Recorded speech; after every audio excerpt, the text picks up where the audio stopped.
अस्सलाम वालेकुम।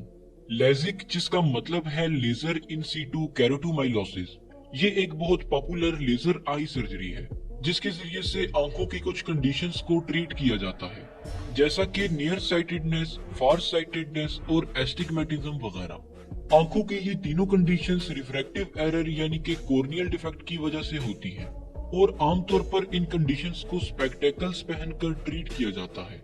लेकिन लेजिक के जरिए अब इन कंडीशंस को परमानेंटली ठीक किया जा सकता है। लेजिक यानी कि लेजर आई सर्जरी कैसे परफॉर्म की जाती है, ये देखने से पहले जरा इन तीनों कंडीशंस को समझ लेते हैं। जब आप किसी चीज को देखते हैं तो लाइट रेस आपकी आंख के कॉर्निया और लेंस से रिफ्रैक्ट यानी कि बेंड होकर रेटिना लेयर पर टकराती है और फिर रेटिना इन रेस की इंफॉर्मेशन को ऑप्टिक नर्व के रास्ते ब्रेन तक पहुंच जाती है, जहां पर इस इंफॉर्मेशन को प्रोसेस करके इमेजेस क्रिएट की जाती है और इस तरह से हम देखने के काबिल होते हैं। क्लियर देखने के लिए ये बहुत जरूरी है कि लाइट रेस आपकी आंख की रेटिना पर जाकर टकराएं, और ऐसा तब मुमकिन होता है जब आपकी आंख का लेंस और कॉर्निया रेस को ठीक डायरेक्शन में रिफ्रैक्ट कर सके। लेकिन बाज औकात कुछ लोगों में कॉर्निया लाइट रेस को ठीक डायरेक्शन में बेंड नहीं करवा सकता। कॉर्निया इंसानी आंख के फ्रंट पर मौजूद सबसे बाहर वाली लेयर होती है। ये देखने में ट्रांसपेरेंट और राउंड सी होती है, मगर रिफ्रैक्टिव एरर के मरीजों में कॉर्निया की शेप नॉर्मल हालत से जरा चेंज हो जाती है, जिसकी वजह से इनमें अमूमन 3 किस्म की कंडीशंस जन्म ले सकती हैं। नंबर 1, नियर साइटेडनेस और मायोपिया। नियर साइटेडनेस के मरीजों में आंख का कॉर्निया जरा ज्यादा गुंबद नमा यानी बाहर को उभरा होता है, जिसकी वजह से लाइट रेस जरूरत से ज्यादा बेंड होने लगती है। ऐसे मरीज करीब की चीज को तो क्लियरली देख लेते हैं, मगर दूर की नजर थोड़ी कमजोर होती है।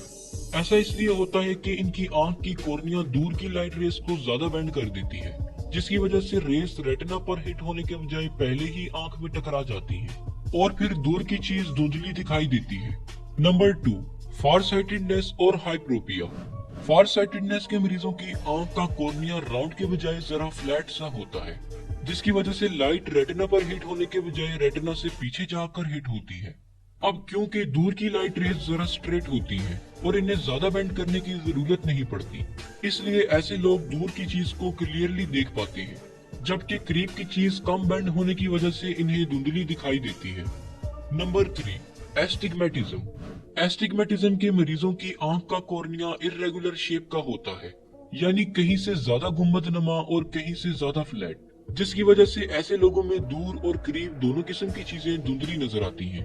कॉर्निया की इन तीनों कंडीशंस को लेजिक के जरिए अच्छे तरीके से ट्रीट किया जा सकता है।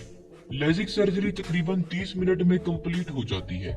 सर्जरी के दौरान सबसे पहले आंखों में कतरे डालकर आंखों को सुन कर दिया जाता है, ताकि सर्जरी करते वक्त तकलीफ ना हो। इसके बाद आंख पर सक्शन रिंग रखी जाती है ताकि आंख का कॉर्निया जरा बाहर को निकले। इस दौरान आंखों में प्रेशर सा फील हो सकता है। इसके बाद सर्जन कॉर्निया के ऊपर वाले हिस्से में कट लगाकर फ्लैप सा क्रिएट कर लेता है। जिस सर्जिकल टूल से कॉर्निया को कट किया जाता है उसे माइक्रोकेराटोम कहा जाता है। फिर इसके बाद डॉक्टर एक्सपोज्ड कॉर्निया को लेजर के जरिए से शेप देना शुरू कर देता है। लेजर में अल्ट्रावायलेट रेस को इस्तेमाल किया जाता है। ये रेस कॉर्निया के छोटे छोटे टिश्यूज को डिस्ट्रॉय करके इवेपोरेट करती जाती है। इस दौरान क्योंकि कॉर्नियल टिश्यू बर्न हो रहे होते हैं, इसलिए जरा बर्निंग स्मेल आ सकती है। सर्जन अगर नियर साइटेडनेस के मरीजों को ट्रीट कर रहा हो तो वो कॉर्निया के सेंटर रीजन से टिश्यूज को कम करता है, ताकि कॉर्निया की शेप गुंबद नमा से नॉर्मल राउंड हो सके। और अगर सर्जन फार साइटेडनेस के मरीजों को ट्रीट कर रहा होगा तो कॉर्निया के साइड वाले टिश्यूज को डिस्ट्रॉय करेगा, ताकि कॉर्निया की शेप फ्लैट से तब्दील होकर नॉर्मल राउंड हो जाए। और इसी तरह एस्टिग्मेटिज्म के मरीजों को भी इनकी कॉर्नियल शेप के हिसाब से ट्रीटमेंट दिया जाता है। जब सर्जरी कंप्लीट हो जाती है तो सर्जन कॉर्नियल फ्लैप को दोबारा से आंख के ऊपर रख देता है। क्योंकि कॉर्निया बहुत जल्दी हील होने की सलाहियत रखता है, इसलिए स्टिचेस या बैंडेजेस लगाने की जरूरत नहीं पड़ती। लेजर आई सर्जरी यानी लेजिक से तकरीबन 96% मरीज ठीक से देखने लगते हैं और इन्हें ऐनक से छुटकारा मिलता है। शुक्रिया, अल्लाह हाफिज।